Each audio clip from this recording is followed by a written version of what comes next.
आपल्या ओळखीची आहे, पलीकडल्या गल्लीत राहती, मावशी आहे, घेणं काय? आपल्या बाजूला कोणाचं दुखायला ते आपल्याला पाहायला विचार नाही. आपल्या बाजूला एक आजी आहे ना, तिच्या घरातला दलिंदर एक लेख आहे जो तिला जेवू घालत नाही, की नेहमी मारहाण करतो, हा तो बाहेर गेलाय.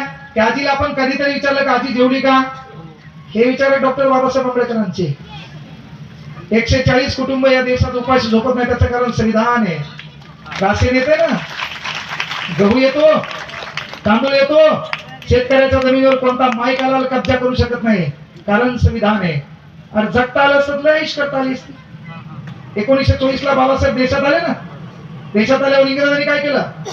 इंग्रजांनी पहा इतिहासामध्ये प्रत्येकाला ठोकलेलं आहे, एक त्याच्यातून वाचलं नाही. आगाव कार्य केल्या उचलून घाललं, पण इंग्रजांनी बाबासाहेबांच्या अंगाला हात लावला नाही. का? इथं किव बुद्धिमत्तेची भाऊ, दिमाग लागते दिमाग. तू काय चालू आहे? तू गल्लीतला कुठला तरी नेता आदर्श मानलाय, त्याच्या मागे फिरायला त्याचे तुझे स्टेटस आहे तरुणाचे आधारस्तंभ, त्याचं वय 55 वर्ष.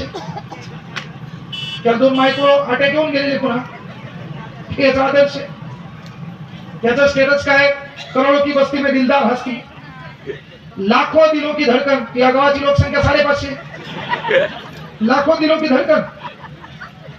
आपल्याला हे परिवर्तन करण्यासाठी मायबापांना एक विनंती आहे की नवरा या नात्यानं बायकोचं चुकलंय ना, मोठ्या मनानं तुम्ही माफ करा.